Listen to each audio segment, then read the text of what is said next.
Here we are, folks. We've made it all the way to Thursday, and we have tons to talk about. As always, here on the Ben Shapiro Show, we will be getting to Saturday Night Live, the attempts to kick Donald Trump off of Saturday Night Live. We will also be getting to Quentin Tarantino. And, of course, we would be remiss if we didn't talk about cursing children. All that and more here on the Ben Shapiro Show. Tend to demonize people who don't care about your feelings. Okay, so one thing that's so delightful about folks on the left is their constant need to base their belief system on the thoughts of small children.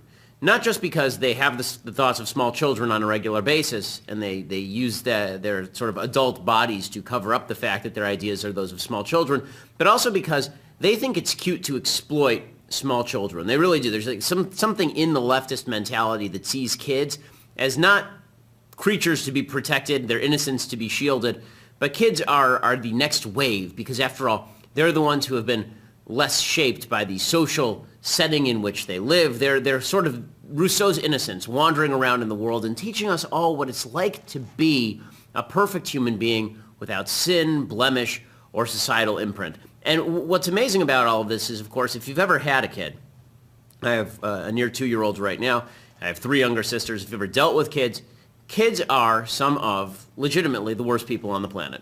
Kids are the worst people on, and not to say they're not innocent. There's a difference between innocent and good. There's a big difference between innocent and good. Kids are innocent, but kids are not good. In fact, sociological studies suggest that the time in your life, in anybody's life, when they are most violent, most apt to do somebody harm, is at the age of 2, right? This is why they call them the terrible twos. Sociologists basically say that if your kids were capable of wielding guns when they were 2, then all human life would be extinguished because kids who are 2 years old, they have no concept of the other. They have no concept of anything beyond themselves. They're just selfish, and they're creatures of moment and creatures of whatever they want at that time.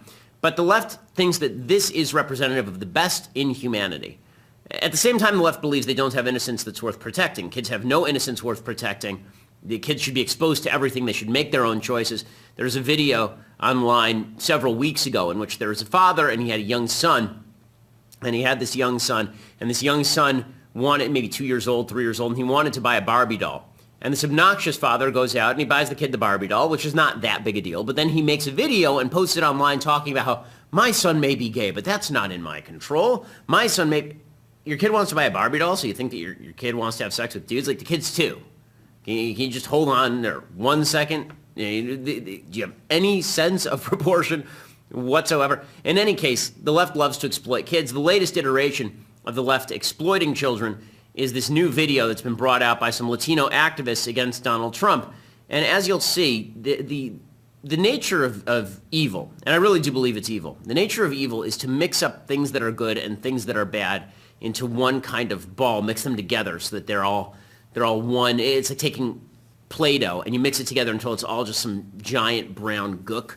That's what the left does with good and with evil. And you see that with, for example, their sort of emphasis in horror movies, for example, on the relationship between sex and violence, that sex and violence are all mixed up together until violence is sexy and sex is violent. And it's really gross and terrible because that's, of course, not right. Violence is bad. Sex in the proper context is very good. Well, they do the same thing with kids. So there's something wonderful and decent for the left in taking the innocence of children and mixing it up with pure vulgarity that you usually only see among adults. Here is the video of a bunch of kids cursing at Donald Trump.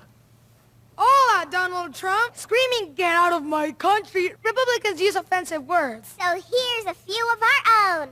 You racist. We're Latino kids born in the USA. And we've got something to say. I'm Rosa. I'm Ricardo. My friends call me Rick. But you keep calling me Anchor, baby? Wow. Racist. When you say Mexican immigrant, are rapists, murderers, and drug dealers. You know it's racist codes for words like Spicks, wetbags, and beaners. And you have attacked people for speaking Mexican in this nation. It's Spanish, idiota. Maybe a little less hairspray and more education. Millions of working Latinos would be deported. If you get your loco way, pendejo, if you're in the White House for America, it would be nothing but bad hair days. Yo, Trump. You may be high in the polls. Thanks to painted racist suckers, but you're all going to have to come from me. If you try to report my abuelita, mother. You see, the Constitution Okay, makes so this me is obviously classy material. All these kids who are just spouting absolute vulgarity. I mean, this is the height of vulgarity. You've got, how old is this kid? Maybe this little obnoxious twerp. How old is this kid? This kid's probably what, 8 years old? Maybe. Yeah. Looks like the kid's about 8. And the kid's using MFR and FU Donald Trump, and it's just. So the question isn't why these kids do it, because the kids don't know any better. I mean, they're 8 years old, right? The kids are saying what their parents have told them to say. I mean, this kid's clearly reading lines. And when I do the show, I'm not reading off of anything, because we do have a teleprompter, but I'm not using it right now, which is why you can sort of see me thinking as the show continues. This kid is obviously reading off of placards or off of a teleprompter, right? I mean, I can tell, you can tell, anyone can tell. It looks scripted because it is scripted, and that's why when the kid is doing the wide eyes and the big hand motion, that's because the kid's not really just saying what the kid is saying. The kid is reading off of something that has been scripted for the kid, scripted by an adult, right? Scripted by an adult for a kid to say. And the idea here is twofold. One is that kids are all wise, all knowing. Kids are the standard of the future. Well, folks, if kids are the ones who are supposed to take our cues from, then I can promise you, as I said yesterday, if the world, this is the beauty of a world that God created.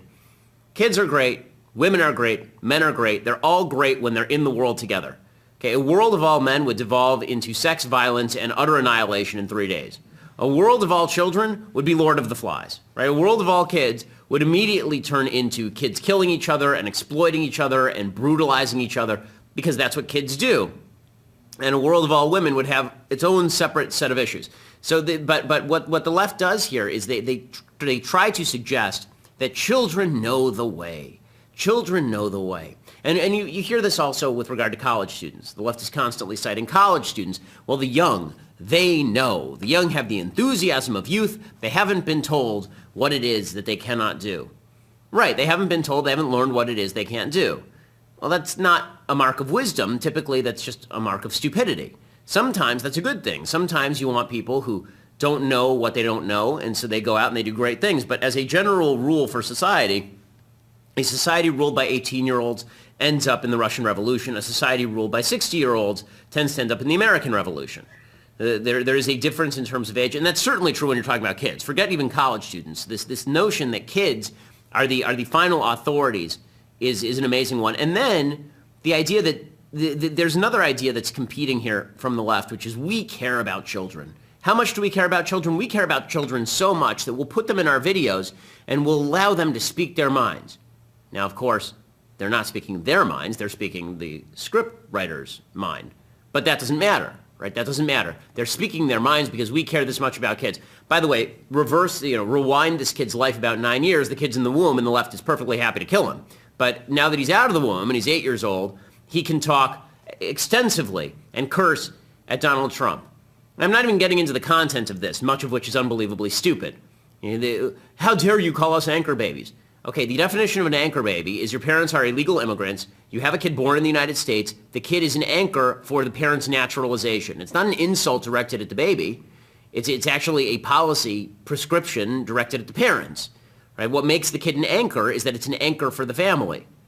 Only the left really considers the kids to be anchors, right? Only the left considers children to actually be full-fledged anchors, not in the sense of immigration, but full-fledged anchors in the sense that they ruin your life. The left actually considers people, small human beings, to be anchors weighing you down, destroying your life. Gloria Steinem, the abortion advocate, yesterday, she came out and she said she had an abortion when she was young, and she says she's super happy she had the abortion because it allowed her to live her life.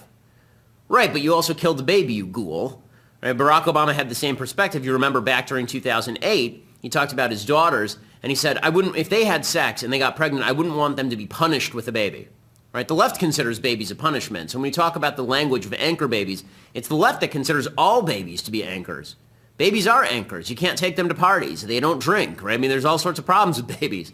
And that means that you can't have your fun. But for the left, children are always to be exploited. They are always to be exploited. Which is why, in states like California, where I live, In states like California, the left constantly says, we have to do this for the children, right? And this is always something that's totally unrelated to the children, because kids are just tools to be used. So here, the kids are tools to be used to curse. And also, again, there's a generalized attack on innocence that the left wants to promote. Anything that remotely resembles childhood innocence has to be completely overthrown. Right? It's important that kids be vulgar. It's cute when kids are vulgar. It's delightful when kids are vulgar. And it's not restricted to this video. Feminists did the same thing. They cut a YouTube video a few months back that was very similar in tone and content. A bunch of girls cursing about how tough women have it in the United States. If these girls actually believe that women have it that tough in the United States, that they can say this sort of thing on YouTube and be famous and be on TV, they should try doing this for one single solitary second in Iran. Okay, it would not go well. But here are these little girls who are being trotted out in front of the camera to do exactly the same thing. And again, follow the trend. The left using children to promote vulgarity, and in the process, watering down vulgarity and also watering down innocence. So this is another ad that came out a few months ago from feminists. So it's not just Latino activist groups. Pretty. Pretty. Pretty. What the f***?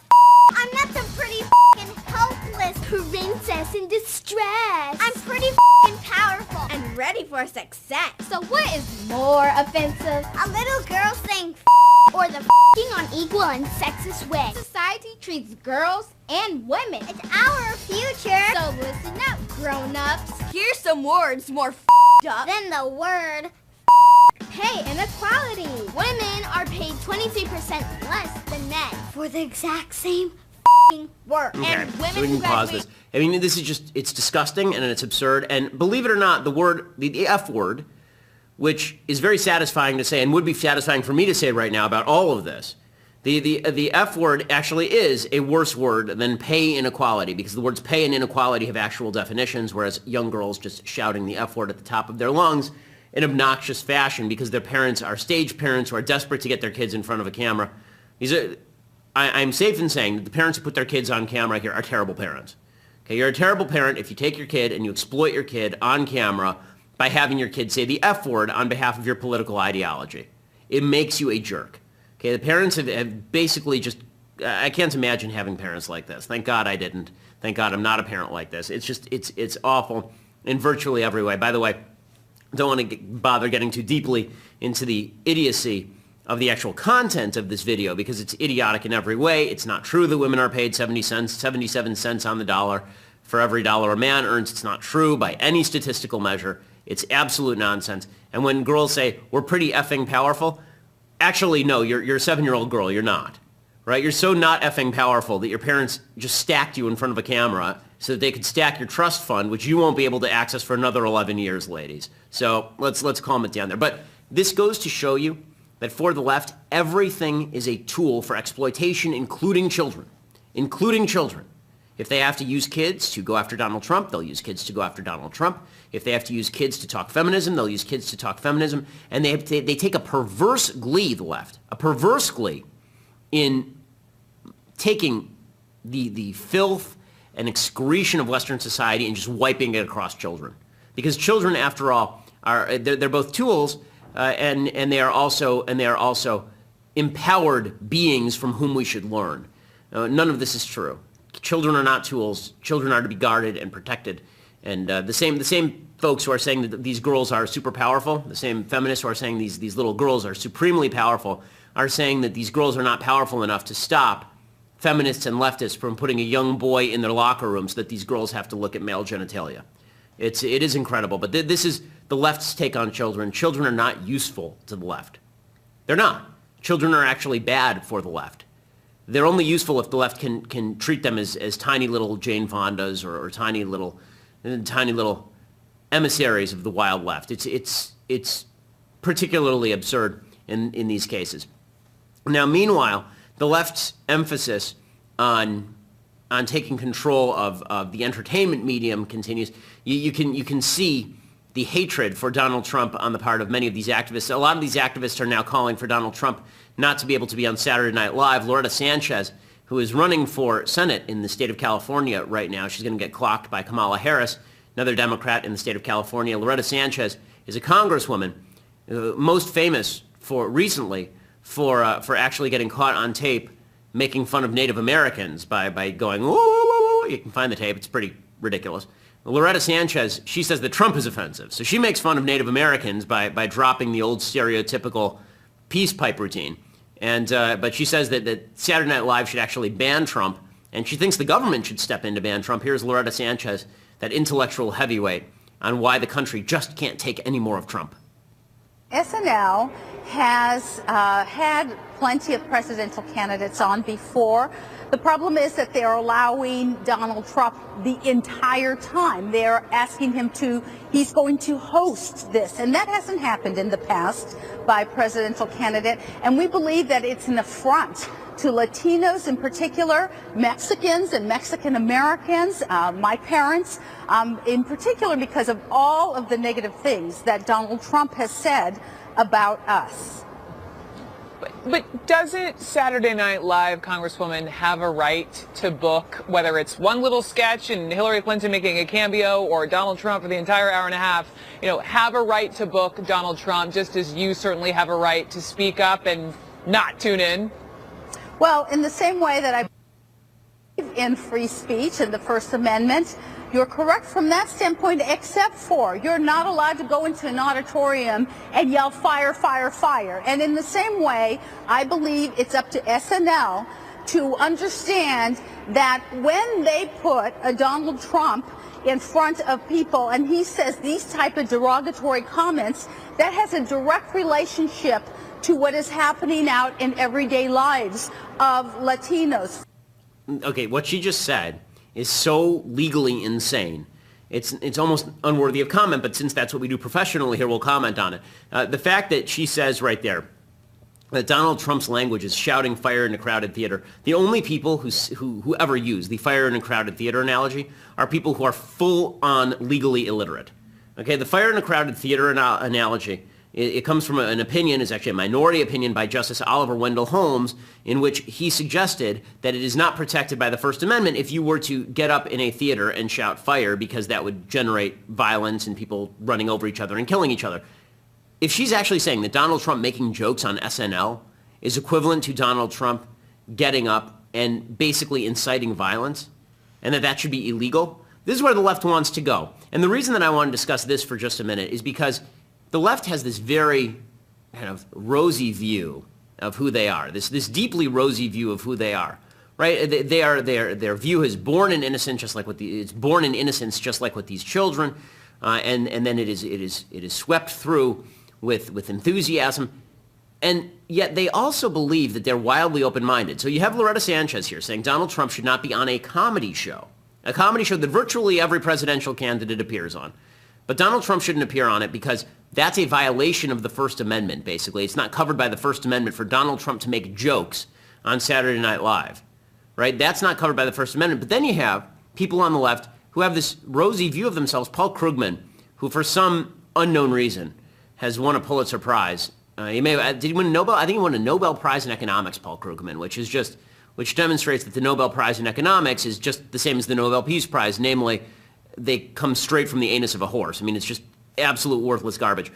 Paul Krugman said in an interview yesterday, at the same time Loretta Sanchez was saying that Donald Trump should be banned from national television because he disagrees with her on immigration, Paul Krugman was going on national television explaining that if you're a leftist, you're really a leftist because you're open to other views. Because you're open to other... Here's Paul Krugman. People like me are aware of what's on Fox News. I have a suspicion that the people on who are Fox News watchers have no idea what's on MSNBC, and we see that in lots of things. I mean, one of the kind of things we do in my professional circuits is we say that a liberal economist can imitate a conservative economist, can pretend, what would one of those guys say? The reverse is not true. So there is a level of openness to at least acknowledging that there are other viewpoints, not agreeing with them, but understanding them, that is not symmetric. Okay, this is sure not... We know he's smart, by the way, because he has a beard. That's the way it works on the left. If you have a beard, that means you're smart on the left. Okay, it's it's horsepucky when he says that conservatives don't know liberalism, but liberals know conservatism. In fact, there have been several polls that show precisely the opposite. If you're on the left, you are completely ensconced in your own worldview, so much so that you never, ever encounter anybody from the right, which is why you will never see people on the right use children the way that the left used children at the beginning of this podcast. You won't see that. The right doesn't do it. Why? Because the right knows that folks on the left, they may have evil worldviews, but they're not evil people. And we're not going to abuse our own children in order to achieve the destruction of the other side. The left believes that what they do is cute and wonderful because they've never met anybody on the other side. Loretta Sanchez legitimately is saying that the federal government should basically ban Donald Trump from going on TV. And at the same time, Paul Krugman is saying, no, we understand the right. Now, this is the fundamental disconnect in the country. The left does not understand the right, has no tolerance for the right, and believes that the right is a bunch of MFers, as these kids are saying. More leftists are represented by these children than by the view of leftism espoused by Paul Krugman right there. More leftists shout and scream at conservatives in the manner of these kids in their own heads than do what Paul Krugman is suggesting they do. Understand the other side and try to come up with some sort of considered response. The left has no such ideas. And because they're so in this bubble, because they're so in this echo chamber, they're completely incapable of getting out of the echo chamber. And they have to more deeply wrap themselves like it's a political snuggie. They wrap themselves in this echo chamber and it makes them comfortable. And one of the people who's been made very comfortable by all of this is, of course, Quentin Tarantino. And we talked about Quentin Tarantino a little bit yesterday. Quentin Tarantino, the director of The Hateful Eight and Inglourious Bastards and various other overrated films that always get critical plaudits, but really are just a series of mashed up decent scenes with trash. Quentin Tarantino said that cops are murderers in front of a Black Lives Matter protest. Well, people called on him to apologize. And last night, Tarantino, he was looking for an outlet, right? So what did he do? Did he go to Fox News to, see the other side and debate the other side? Did he go and talk to anybody at the Wall Street Journal to see the other side and debate the other side? No. He went over to exactly the guy that Paul Krugman was just talking to. He went to Chris Hayes over at MSNBC. And there, speaking with Chris Hayes, he spelled out his entire leftist worldview about the police. And again, he did this because he is so insular, he's so ensconced, that it's totally fine to never have to explain yourself. Here's Quentin Tarantino pretending to explain himself, but really just attacking his critics last night on MSNBC. And they got in touch with me because I had made statements in some interviews, along the way that has suggested that I'm on their side when it comes to this issue of, ultimately what I feel is a problem of white supremacy in this country. Okay, so first of all, what he's saying is the Black Lives Matter movement reached out to him because he was on their side. Okay, the real reason that Quentin Tarantino moved to this side, politically speaking, the real reason he did this is because he got bashed after Django Unchained for using the N-word so many times in the movie. Because people suggested that Django Unchained is a racist movie because the left is so unhinged that a movie about a former slave killing his captors and freeing other slaves was a racist movie in the view of folks on the left. So he decided he was going to cater more to the Black Lives Matter crowd. And then he drops that line that only works if you're in that echo chamber where he says that police brutality is a problem of white supremacy. Right? These are lines that only work among the uninformed and the people who live inside this little Hollywood echo chamber, the same Hollywood echo chamber that says that it's super cute to have kids cursing about politics. And by the way, it is I keep going back to the kids cursing because it really is insulting to me. As a father of a 21-month-old, I can tell you that my wife and I, we've been known in the privacy of our own home to drop curse words every so often. And by every so often, I mean on a not infrequent basis. And my wife is who never cursed before she met me, and then I corrupted her.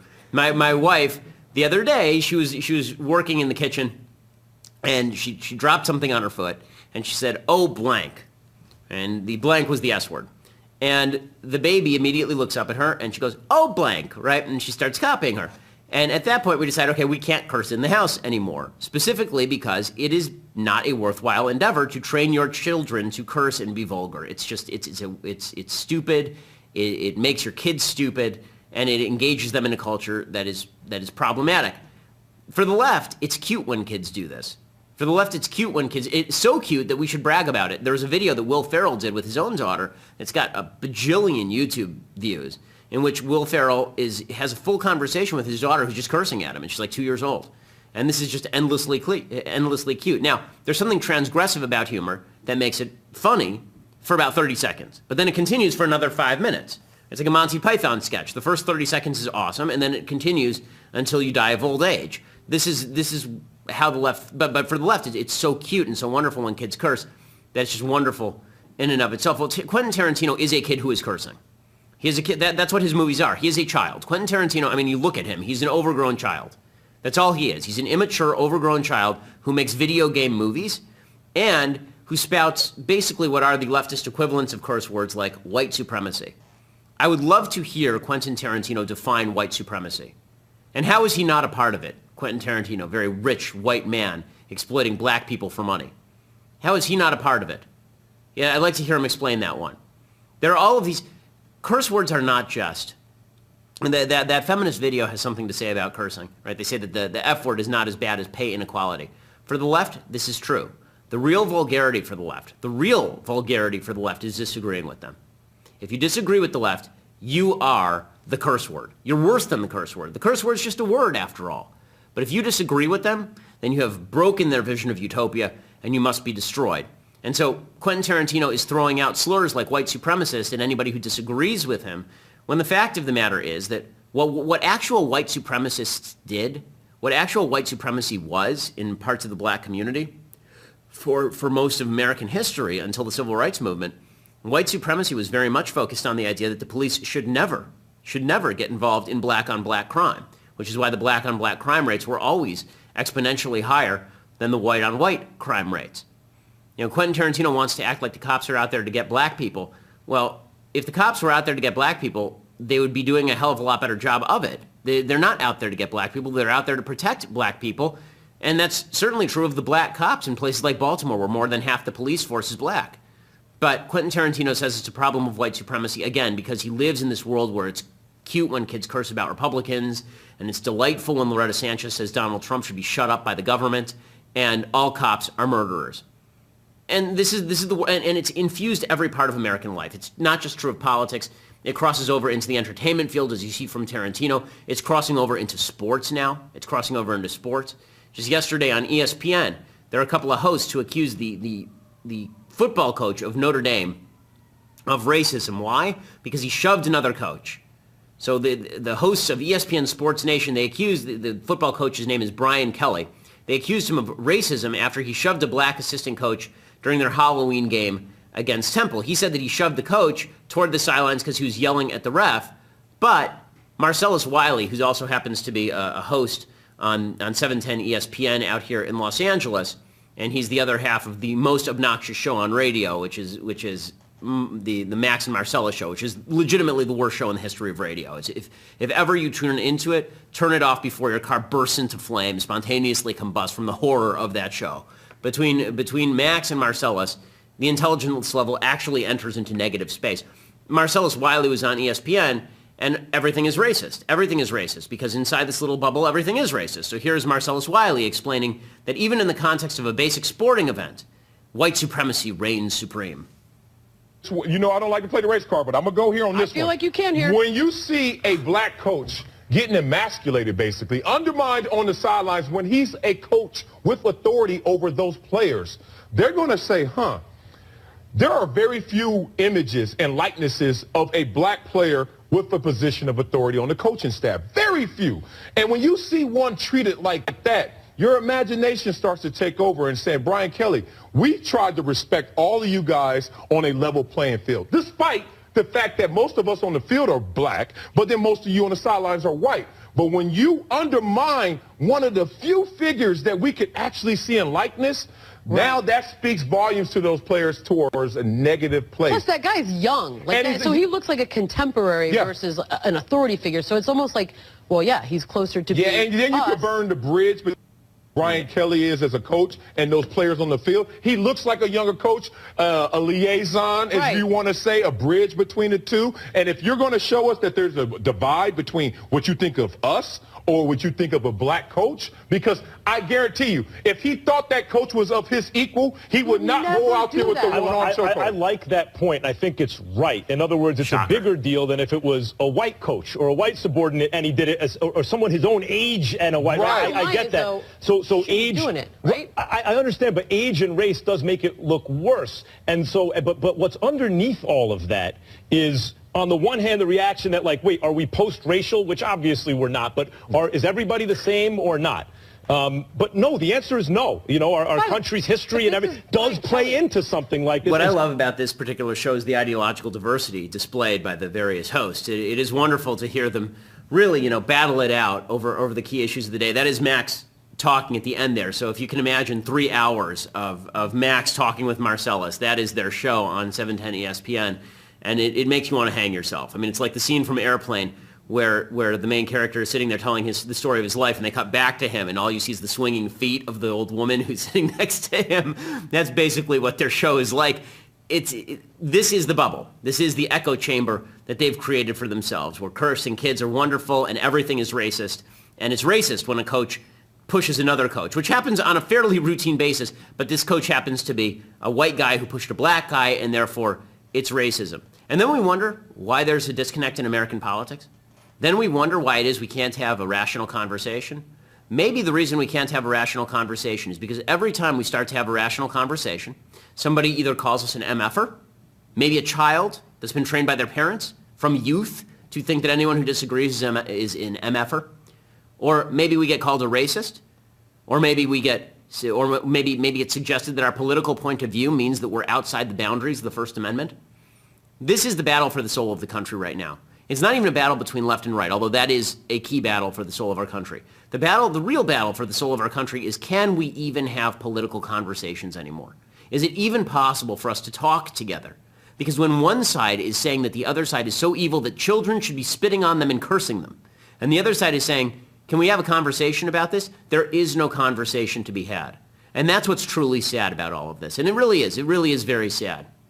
And you can see it all the way up to the presidential race. Bernie Sanders, for example, right? The Koch brothers, who are very rich brothers. They're libertarian. They're not even socially conservative. The Koch brothers give a lot of money to various causes. Bernie Sanders, presidential candidate, he was on MSNBC, and he was asked about the Koch brothers, who are, of course, the big leftist bugaboo.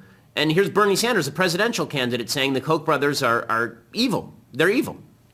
You know, in 1980, Chris, and we don't talk about this enough, David Koch ran for vice president of the United States on the Libertarian Party ticket. What his agenda was, it was not to cut Social Security or Medicare, but to end Social Security, end Medicare, end Medicaid, end the EPA, end the concept of the Environmental Protection Agency. Basically, he wanted to eliminate virtually every program developed since FDR designed to help working people and the middle class. That is their agenda. And to tell you the truth, you know, 30 years have come and gone. I don't think that agenda has changed at all. What these guys are doing is spending unbelievable sums of money, some $900 million in this campaign cycle, to support right-wing candidates who are going to war big time against working families and the middle class. No, I do not think the Koch brothers want to make life better for ordinary people. No, I don't think that the Koch brothers want to make life better for ordinary people. The Koch brothers, by the way, have given tens and hundreds of millions of dollars to various charitable endeavors around the United States, having nothing whatsoever to do with politics. But Bernie Sanders thinks that because he disagrees with them and they disagree with him, that they're evil and they want to hurt people, and that's what they want to do. And then we wonder why it is that the politics of America is so polarized. People blame the extreme right. The extreme right. The extreme right that's now caved on pretty much every issue it's possible to cave on, because government's been growing consistently my entire lifetime and for 50 years before that. But they never look to the left, the hating left, the hateful left, the kind of left that thinks that Bernie Sanders is a decent fellow, but that the Koch brothers are awful, the kind of left that thinks that children need to be exposed to, females, small girls need to be exposed to male genitalia, but that is perfectly fine for young girls and boys to curse out political opponents. This is the sort of sick society we're creating. And it's a society that's being created by the left and exploited by the left to polarize and to destroy any possibility of a common language. We don't all want the same thing in America. We don't. One side would like for a country where we all have our own political viewpoints, where we can discuss them, where we have a common language, a shared value system, maybe even a shared concept of liberty. And the other side wants to destroy the first side. I'm Ben Shapiro. This is The Ben Shapiro Show.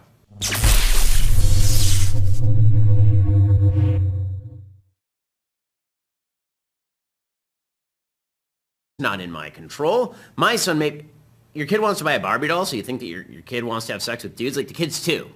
Can you just hold on there 1 second? Do you have any sense of proportion whatsoever? In any case, the left loves to exploit kids. The latest iteration of the left exploiting children is this new video that's been brought out by some Latino activists against Donald Trump. And as you'll see, the nature of evil, and I really do believe it's evil, the nature of evil is to mix up things that are good and things that are bad into one kind of ball, mix them together so that they're all one. It's like taking Play-Doh and you mix it together until it's all just some giant brown gook. That's what the left does with good and with evil. And you see that with, for example, their sort of emphasis in horror movies, for example, on the relationship between sex and violence, that sex and violence are all mixed up together until violence is sexy and sex is violent. And it's really gross and terrible because that's, of course, not right. Violence is bad. Sex in the proper context is very good. Well, they do the same thing with kids. So there's something wonderful and decent for the left in taking the innocence of children and mixing it up with pure vulgarity that you usually only see among adults. Here is the video of a bunch of kids cursing at Donald Trump. Hola, Donald Trump! Screaming! A near 2-year-old right now. I have 3 younger sisters. If you've ever dealt with kids, kids are some of, legitimately, the worst people on the planet. Kids are the worst people on, and not to say they're not innocent. There's a difference between innocent and good. There's a big difference between innocent and good. Kids are innocent, but kids are not good. In fact, sociological studies suggest that the time in your life, in anybody's life, when they are most violent and most apt to do somebody harm is at the age of 2, right? This is why they call them the terrible 2s. Sociologists basically say that if your kids were capable of wielding guns when they were 2, then all human life would be extinguished. Because kids who are 2 years old, they have no concept of the other. They have no concept of anything beyond themselves. They're just selfish, and they're creatures of the moment and creatures of whatever they want at that time. But the left thinks that this is representative of the best in humanity. At the same time, the left believes they don't have innocence that's worth protecting. Kids have no innocence worth protecting. The kids should be exposed to everything. They should make their own choices. There's a video online several weeks ago in which there was a father and he had a young son.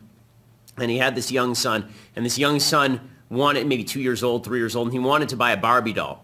And this obnoxious father goes out and he buys the kid the Barbie doll, which is not that big a deal. But then he makes a video and posts it online talking about how my son may be gay, but that's... Get out of my country! Republicans use offensive words. So here's a few of our own. You racist.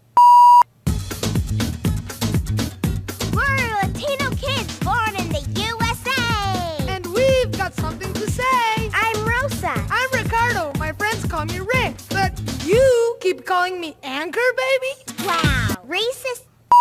When you say Mexican immigrant, are rapists, murderers, drug dealers. You know it's racist codes for words like Spicks, wetbags, and beaners. And you have attacked people for speaking Mexican in this nation.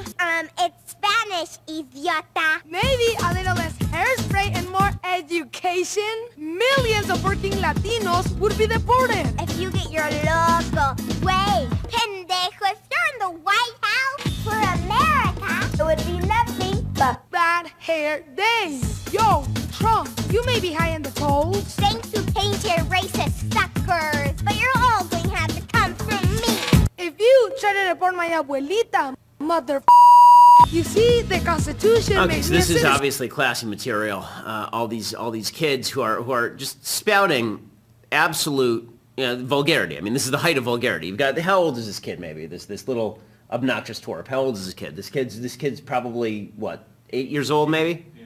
Looks like the kid's about 8. And the kid's using MFer and FU Donald Trump, and it's just. So the question isn't why these kids do it, because the kids don't know any better. I mean, they're 8 years old, right? The kids are saying what their parents have told them to say. I mean, this kid's clearly reading lines.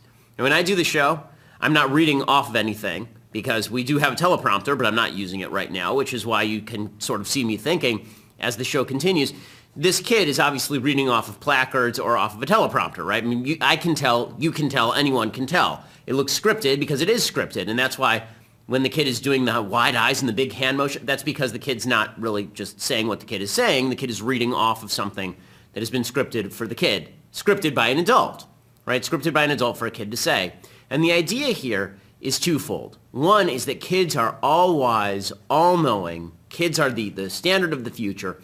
Well, folks, if kids are the ones who are supposed to take our cues from, then I can promise you, as I said yesterday, if the world, this is the beauty of a world that God created. Kids are great, women are great, men are great. They're all great when they're in the world together. Okay, a world of all men would devolve into sex, violence, and here we are, folks. We've made it all the way to Thursday, and we have tons to talk about. As always, here on the Ben Shapiro Show, we will be getting to Saturday Night Live, the attempts to kick Donald Trump off of Saturday Night Live. We will also be getting to Quentin Tarantino. And of course, we would be remiss if we didn't talk about cursing children. All that and more here on the Ben Shapiro Show. Tend to demonize people who don't care about your feelings. Okay, so one thing that's so delightful about folks on the left is their constant need to base their belief system on the thoughts of small children. Not just because they have the thoughts of small children on a regular basis and they use their sort of adult bodies to cover up the fact that their ideas are those of small children, but also because they think it's cute to exploit small children. They really do. There's like something in the leftist mentality that sees kids as not creatures to be protected, their innocence to be shielded, but kids are the next wave because, after all, they're the ones who have been less shaped by the social setting in which they live. They're sort of Rousseau's innocence, wandering around in the world and teaching us all what it's like to be a perfect human being without sin, blemish, or societal imprint. And what's amazing about all of this is, of course, if you've ever had a kid, I have